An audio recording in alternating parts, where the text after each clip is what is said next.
My name is Olivia Carter, and 5 years ago, my own family tried to stop me from boarding a plane to Paris for my graduation. That morning in our kitchen in Phoenix, I held the envelope with my ticket in it and checked the time on my phone. 5 hours until I had to be at the airport. My mom walked in, saw the envelope, and her face hardened. Before I could explain, she snatched it from my hand, crossed the room, opened the big green trash can by the garage door, and dropped the ticket in. My little sister stood beside her and laughed. "What does a beggar like you need a graduation dream in Paris for?" she said, loud enough to sting more than any slap. Their laughter filled the house. For a second, I could not move. Then I did. I walked over, lifted the lid, and reached into the sticky, foul-smelling trash without flinching. I pulled out the crumpled ticket, wiped it on my jeans, grabbed my suitcase, and headed for the front door. "If you walk out that door, do not come crawling back," my mom shouted. I stopped only long enough to say that choice was hers, not mine. 5 hours later, I was in the air, flying to the city they swore I would never see.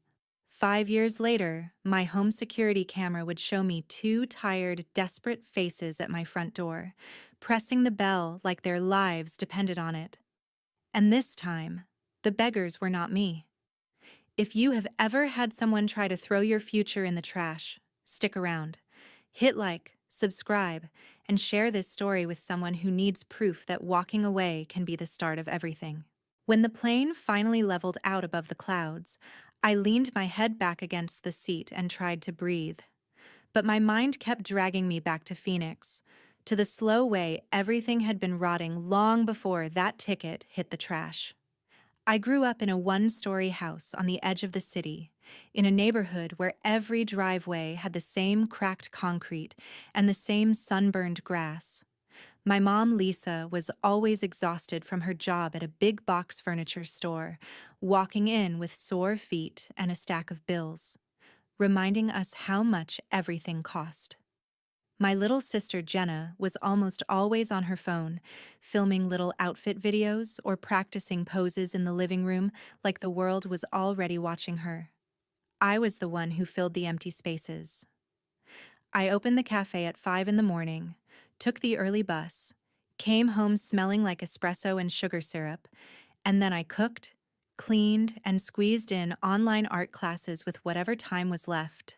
I paid part of the rent every month, slid folded cash onto the counter, and my mom would scoop it up without really looking at me, mumbling something about how it barely scratched the surface. Jenna would roll her eyes and joke that I should paint faster if I wanted to be useful. On paper, we looked like a normal working family. In reality, there was a clear rule nobody ever said out loud. My worth was measured only in what I could provide for them, not in who I wanted to become. I did not talk much about Paris at first. The idea felt fragile, like a soap bubble that would pop the second I said it out loud. Late at night, when they were asleep, I sat on the floor of my tiny bedroom, surrounded by canvases propped against the walls. I painted the same feeling over and over, a figure trying to climb out of a box while hands reached in to pull them back. I sent photos of those pieces to an international art program based in Paris, half convinced they would never even open my email. When the acceptance letter came, it was a cheap white envelope with a logo in the corner, and my name spelled correctly for the first time in a long time. They offered me a partial scholarship and a spot in their graduation showcase. I stared at the words until they blurred, because for the first time, someone who did not share my last name was saying I was worth investing in. When I told my mom, she did not smile. She stared at the letter like it was a scam. "Paris," she said slowly, as if the city itself was an insult. "Who is going to pay the bills while you play artist in France?" I said I would keep working until I left, that the program covered most of my tuition, that I had savings, that this was my shot. She shook her head and waved the paper at Jenna as if I were telling a joke. "My little influencer," she said to my sister, "at least you are doing something real, something with a future. Then she looked back at me. Art does not pay the mortgage, Olivia. Coffee tips do not keep the lights on. You are dreaming. It hurt because she knew exactly how many hours I stood on my feet to bring those tips home. It hurt even more when Jenna chimed in, smirking like she was doing me a favor. You are always asking for more time, more understanding, more everything, she said, begging for chances. And for what? Some sad painting in a city you cannot even afford to live in. She called me a beggar, like it was just a punchline, like the word belonged to me. That night I stood at the sink, washing their dishes while they laughed in the living room, and I realized something I had been trying not to face for years. In that house, I would never be more than free labor with a messy dream they were embarrassed by. They did not see my acceptance letter as an achievement. They saw it as a threat. If I left, they would lose the person who picked up shifts, scrubbed pans, and quietly paid off late notices. If I stayed, I would lose the only chance I had to be more than the beggar in my own home. That was the tension hanging in the air the morning my mom saw the plane ticket on the counter. That was everything behind her eyes when she walked it to the trash. And that was everything behind mine when I reached in and chose, finally, not to stay small, just because it made them comfortable. The funny thing about leaving home is that it does not feel like a movie moment while it is happening. There is no dramatic music when you drag your suitcase across a cracked driveway, no slow motion when the Uber pulls up. There is just the sound of your own heartbeat and the question pounding in your head, asking if you are making the biggest mistake of your life. As the car pulled away from our house in Phoenix, I watched the front door in the side mirror, half expecting it to fly open, for my mom to come running out and say she did not mean it. It stayed shut. The only thing that followed me was the memory of her voice telling me not to come crawling back. On the way to the airport, my phone buzzed with a text from Taylor, my best friend since high school. She had been the only one who said Paris made sense, that my talent was real, even when I could not believe it myself. She sent a screenshot of the transfer she had made, a small amount of money pulled from her own paycheck as a nurse. Her message was short. I cannot fix your family, Liv, but I can help you get on that plane. Please do not waste this chance. I stared at her words until my eyes burned, then typed back a simple thank you, because if I tried to say more, I was pretty sure I would cry loud enough for the driver to hear. By the time I landed in Paris, the sun was setting behind gray clouds, and whatever romantic image I had of the city vanished under a blast of cold air the second I stepped outside. My program had arranged a tiny dorm room on the edge of the city, a narrow bed against one wall, a small desk against the other, and a window that looked out over a street that never really slept. I dragged my suitcase up 3 flights of stairs, unlocked the door, and realized that for the first time in my life, nobody was going to walk in behind me. Nobody was going to yell about dishes or ask where the rent money was. The silence felt like a relief and a weight at the same time. The next morning, reality really hit. Groceries cost more than I expected. My scholarship covered tuition and part of the housing, but not the small daily things that add up fast. I walked for hours, leaving my resume at cafes and shops, stumbling through basic French, trying to smile like I belonged there. After a week, a small coffee shop near the art school hired me for early shifts. A few days after that, one of my professors mentioned that a local gallery owner needed part-time help preparing for an upcoming show. That is how I met Elise Rousseau. The first time I walked into her gallery, I was almost afraid to breathe. The space was simple. White walls, concrete floors, canvases hung so that each one had room to speak. Elise herself was sharp and contained, with gray hair pulled back and a way of looking at you that made you want to stand up straighter. She barely glanced at my resume before nodding. "We need someone to carry ladders and not drop anything," she said. "Can you manage that?" I managed. I swept floors, unpacked crates, held my arms up until they shook while she decided if a painting needed to be a half-inch higher or lower. For weeks, I was just another pair of hands, another student trying to survive the city. One night, after we closed, I was wiping down a table when she noticed the sketchbook sticking out of my bag. She asked to see it in that dry, casual way that still somehow felt like a test. I hesitated, then handed it over. She flipped through page after page of messy mixed media pieces, scraps of ticket stubs, coffee receipts, paint scraped on top of pencil lines. Most of them were variations of the same image: a figure reaching out of a pile of trash, a hand gripping a paper ticket that looked almost exactly like the one my mother had thrown away. "You are very literal," she said, snapping the book shut. "But you are honest." It was the closest thing to praise I had heard in a long time. She told me to email her 3 polished pieces for review. If she liked them, she might hang one in a small corner of the gallery. No promises. I stayed up for 3 nights straight, working in that tiny dorm room, my floor covered in paint-splattered newspapers. When I finally delivered the finished pieces, my hands were still stained with color. A week later, I walked into the gallery, and there, in the far left corner, was one of my canvases on the wall with a tiny printed label under it that read, "Olivia Carter, Mixed Media." I stood in front of it, unable to move, while guests shuffled past holding glasses of cheap white wine. Most did not stop. A few did. One older woman, an American tourist, stood there longer than the rest, tilting her head as if trying to see what I had buried in the layers. She asked Elise who the artist was. Elise pointed at me. The woman smiled and said she would like to buy the piece. The amount she paid was not huge. But when Elise put the envelope in my hand at the end of the night, it felt like the universe was whispering that maybe I was not crazy for coming here. That envelope paid for groceries and bus rides, and a few nights where I did not have to worry about skipping meals. More than that, it paid for a small piece of my self-respect. I was no longer just the girl who handed over her tips at a kitchen counter and got called a beggar.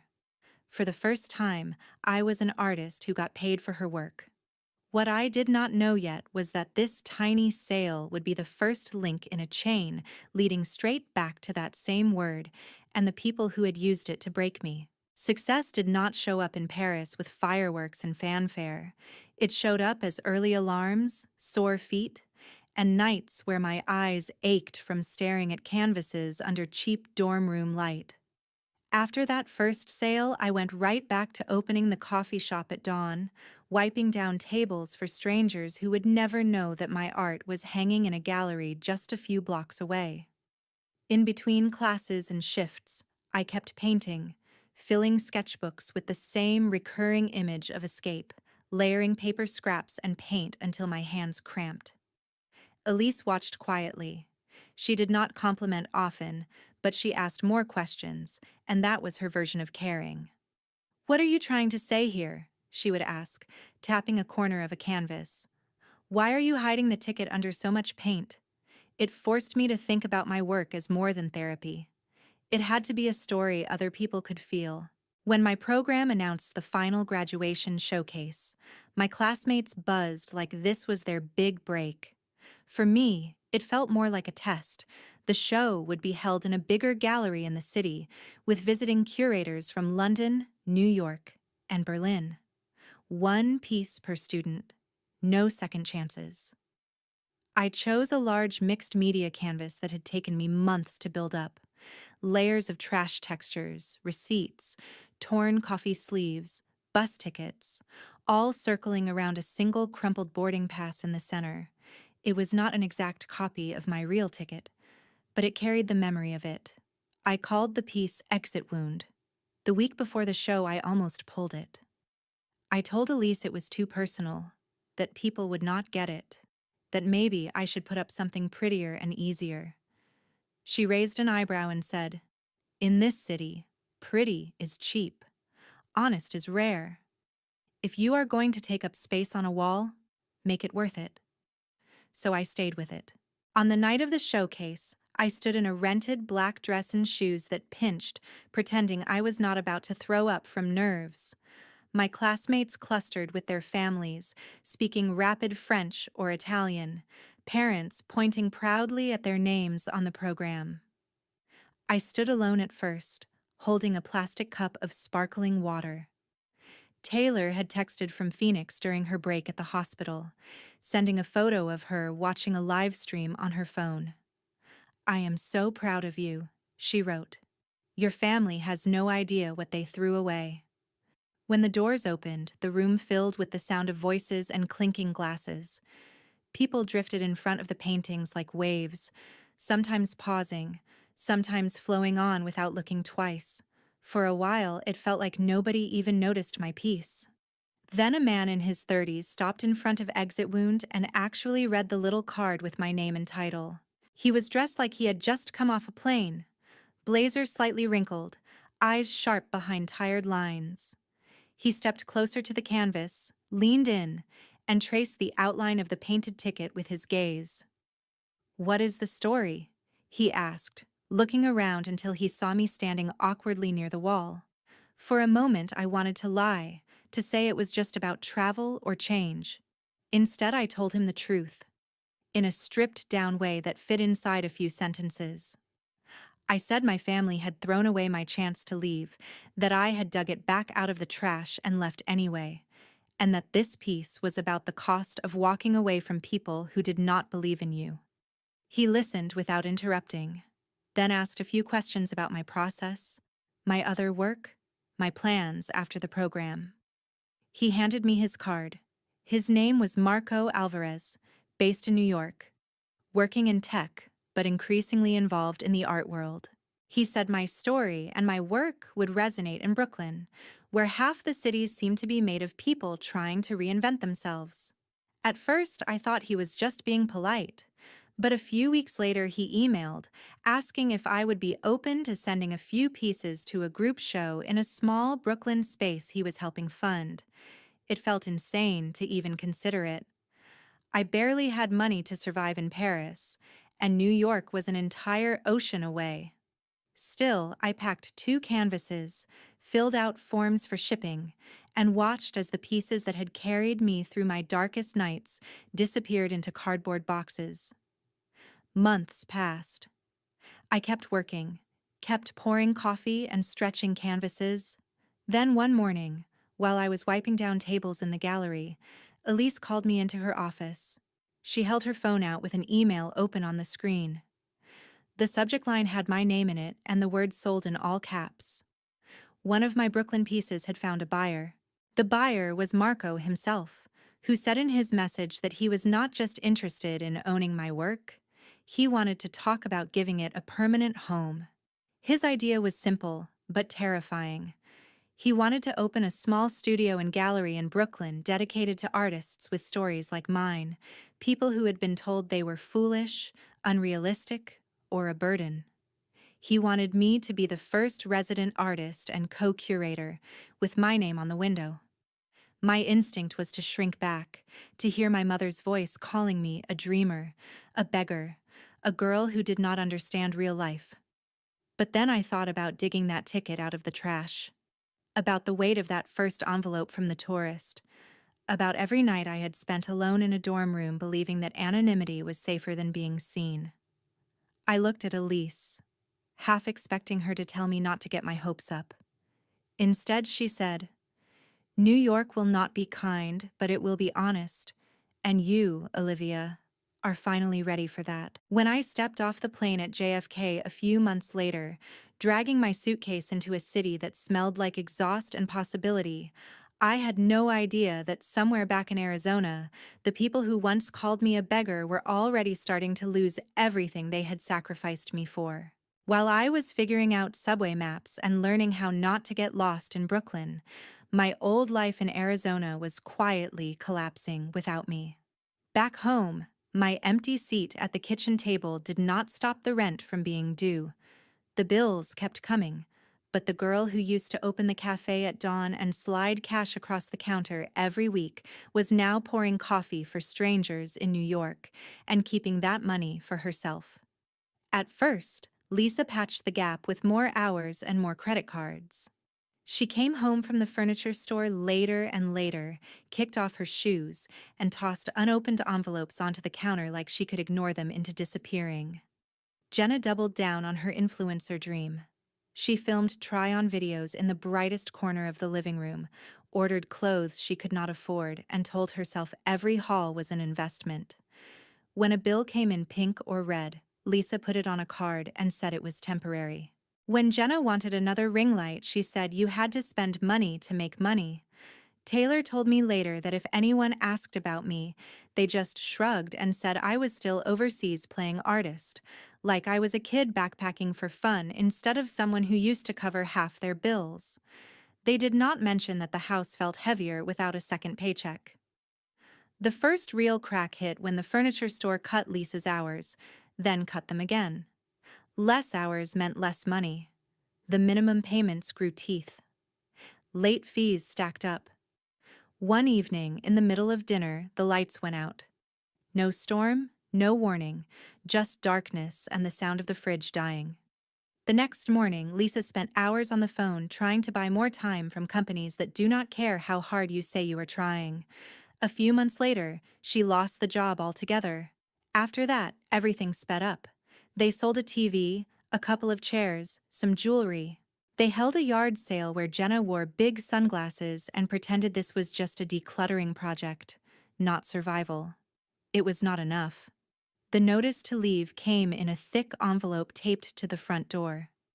They moved to a cramped apartment across town, then from that apartment to cheap motels, then to a shelter that smelled like bleach and tired air.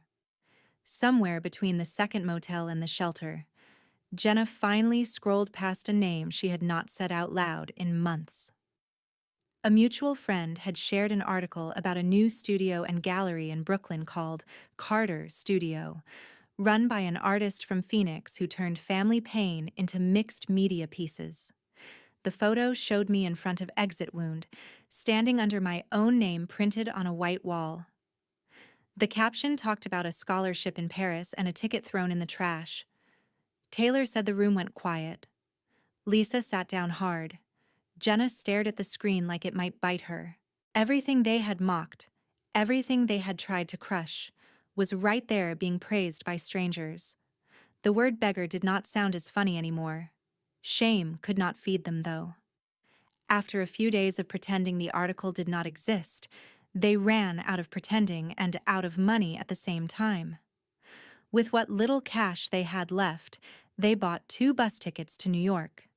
Days later, dragging worn suitcases and wearing clothes they had already slept in, they followed a cracked phone screen's blue dot through Brooklyn until they were standing in front of a glass door with Carter's Studio written across it. They took one deep breath they could not really afford and pressed the doorbell. Inside, while I was hanging a new piece on the wall, my phone buzzed with a security alert.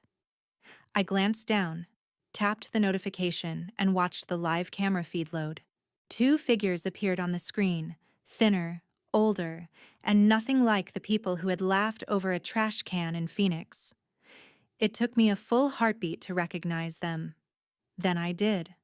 My mother and little sister were on my front steps, and this time they were the ones asking not to be shut out. I stared at the screen for a long second, long enough for the bell to ring again, before I realized I was just standing there holding my phone in the middle of the studio with my mouth slightly open.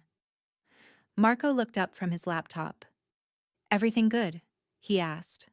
I swallowed and forced my voice to stay steady.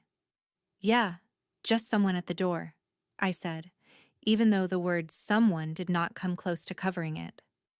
My heart was beating so hard it felt like it was echoing off the gallery walls. I set my phone down, wiped my palms on my jeans, and walked toward the entrance. Each step sounded too loud on the polished concrete. By the time I reached the door, I had to pause, hand hovering over the handle, just to remind myself that I was not the girl in the Phoenix kitchen anymore. I owned this door. I chose who came through it. I opened it a crack first, enough to look outside before swinging it fully open. Up close, my mother looked smaller. The Arizona sun had given way to New York winters, and her face showed it. Lines that had not been there 5 years ago cut deep along her mouth. Jenna stood beside her, arms wrapped around herself, the bright, glossy confidence I remembered stripped down to something raw and tired. For a moment, none of us spoke. Then my mom tried a smile that did not reach her eyes. "Olivia," she said softly, like she was testing if she still had the right to use my name. "You look good. You made it." I did not step aside. I leaned my shoulder against the doorframe instead, keeping the glass between them and the gallery. "Hi, Mom," I said. "Hi, Jenna." The air between us felt tight. Jenna broke first. "So this is really yours," she said, glancing past me at the white walls and paintings. "Carter's studio." "That is crazy," I shrugged. "Crazy is one word for it." She laughed once, but it sounded more like a cough. "Look, we did not exactly know how to," she started, then stalled. My mom cut in. "We came a long way, Olivia. We just want to talk." For a second I pictured the shelter, the bus ride, the way they must have stared at my name on that studio window. Part of me wanted to soften immediately, drag them inside, make coffee, pretend we were just a normal family visiting. But that part of me was the same part that had worked double shifts and handed over cash while being called a beggar. I owed that version of myself better than a quick collapse. "We can talk," I said. "Out here?" My mom's smile flickered. "Out here," she repeated like the sidewalk was an insult. "Why, you too good for us now?" I shook my head. "No. But that door behind me," I said, glancing back at it, "is my boundary. I did not have one in Phoenix. I do now." She opened her mouth like she wanted to fight, then closed it again. "We are in trouble," she said finally. "I know," I said. "I saw the article. Taylor told me some things." She looked embarrassed for the first time in a long time. "We lost the house. The job. Things got complicated." "Complicated," I repeated. "That is one way to describe choosing credit cards over hard choices." She flinched. Jenna jumped in like she always did when silence got uncomfortable. "We get it, okay?" she said. "We screwed up. We said things we should not have. But you left. You cut us off. You would not even answer calls." "There were not any calls," I said quietly. "There were never calls to say you were proud. Only calls when the rent was due." She started to protest, then stopped when she realized I was right. My mom looked at the sidewalk. "I know we were hard on you," she admitted. I was scared. "You wanted to chase some art fantasy in Paris while I held everything together." I panicked. "You threw my future in the trash," I said, literally. I am not sure there is a softer way to say that. Her eyes filled with tears, and for a moment she looked like the mom who had once packed my kindergarten lunches and braided my hair. "I was wrong," she said. "I thought if I broke your dream first, the world could not do it for you. I thought keeping you close was safer. Instead, I drove you away." The apology did not erase what happened, but it was more than I ever expected to hear.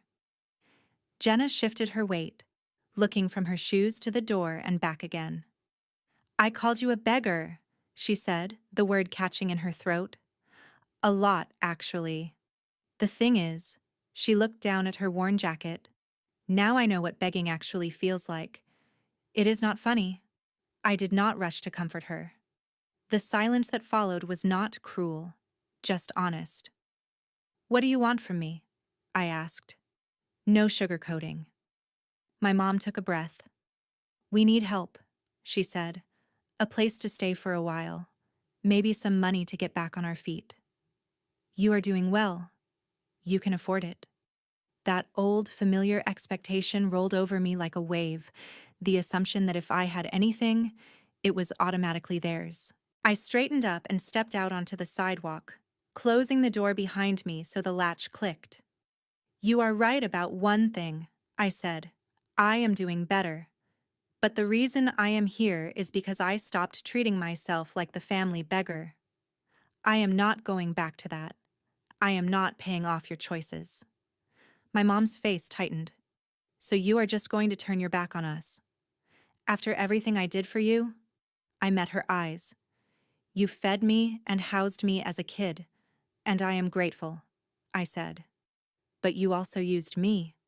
You threw away my ticket to a life where I was not trapped paying for your fears. Both of those truths exist. I am not rewriting them just because it is inconvenient now. For a moment, nobody spoke. Jenna sniffed and wiped her nose on her sleeve. So that is it, she said.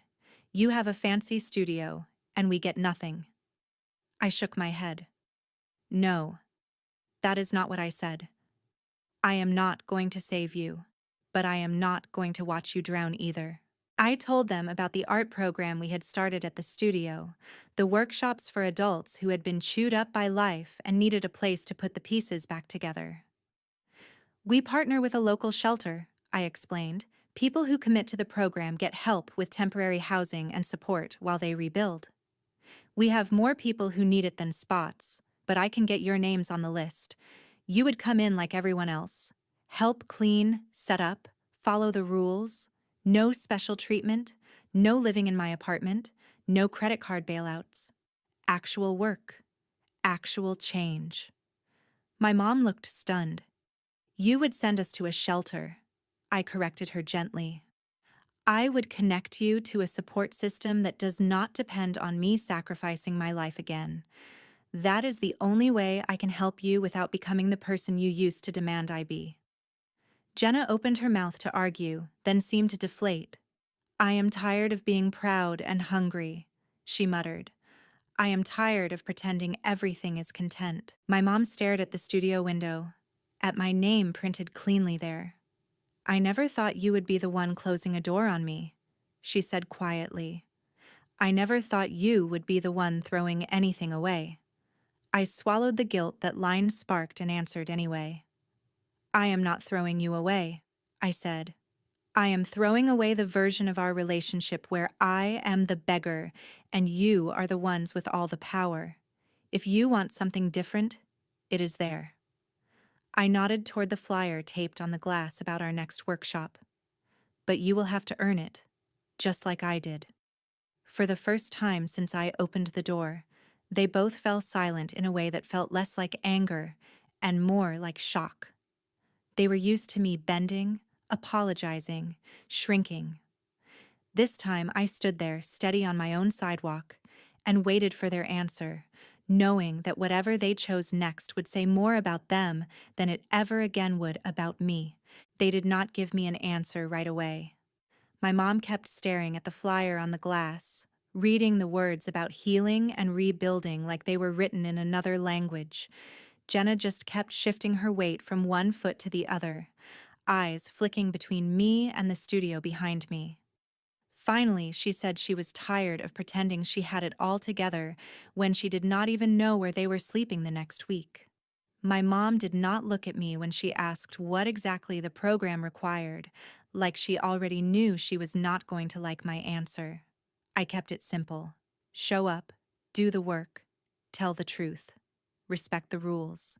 It sounded small, but we all knew it was bigger than anything money could fix. A few days later, after I spoke with the shelter coordinator and our nonprofit partner, their names were on the list. They started coming in twice a week, not through the front door during gallery hours, but through the side entrance that led to the workshop space.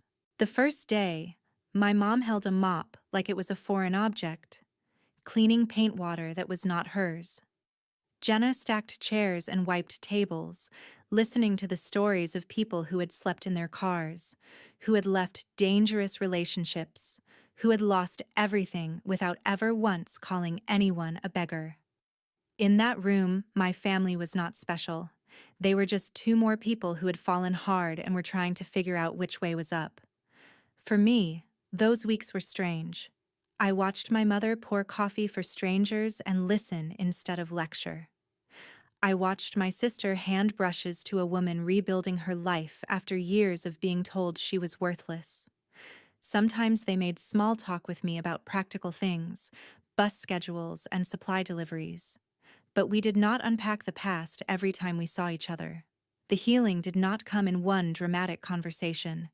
It came in tiny moments that would be easy to miss. Like the evening I walked in and found Jenna sitting at a table, staring at a blank canvas.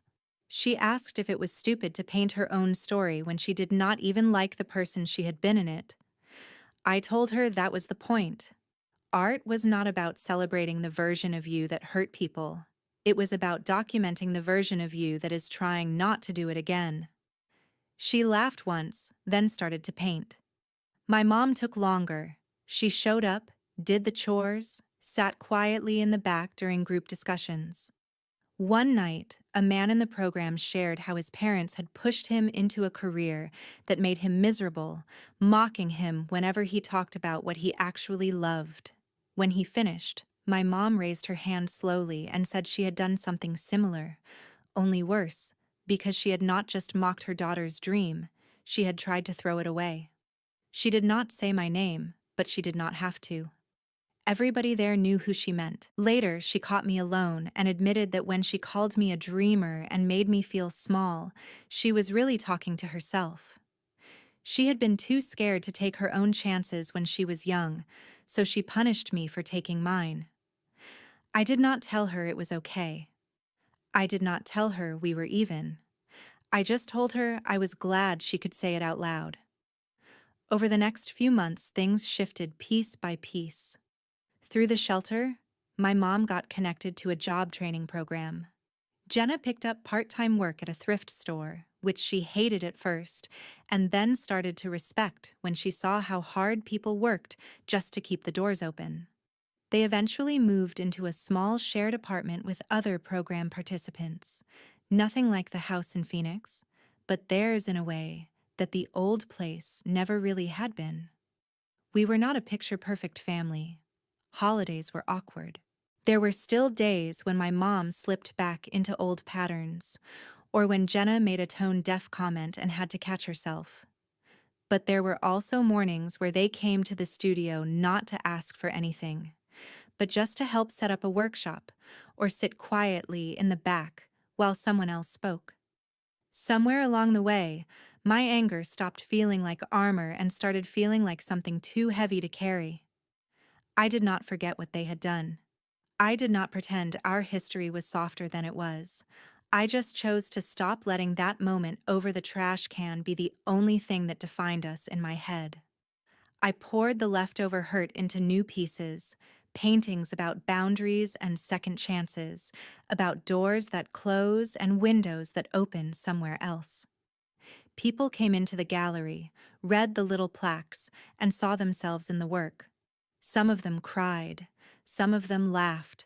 Some of them signed up for the next workshop because they were tired of being stuck in the version of their story someone else had written for them. I started every new session of the program with a simple talk. I told them you cannot control what family you are born into, or how they treat your dreams. You cannot control who throws away your ticket, literal or metaphorical. But you can control whether you climb into the trash with it, or climb out and keep walking. I reminded them that setting boundaries is not betrayal. It is survival. That forgiving someone does not mean handing them your life to break all over again. It means taking your life back. Looking at the half circle of faces listening, I saw people from all kinds of backgrounds, all holding their own versions of shredded tickets and slammed doors. Some had been called lazy, some dramatic, some selfish. A lot of them had been called beggars in one form or another. I always ended the story the same way. In the end, I tell them, my revenge was not watching my mother and sister show up at my door with nothing. My revenge was building a life so solid that their cruelty could not shake it anymore, and then using that life to help other people stand up too. If you are listening to this and you feel trapped, I say into the mic, Whether your family doubts you or your boss or your town, remember this. You are allowed to outgrow the people who refuse to grow with you. You are allowed to walk away from anyone who treats your dreams like garbage. And you are absolutely allowed to build something beautiful out of the scraps they tried to bury you under. Not just for yourself, but for every person who will come after you, needing proof that it is possible.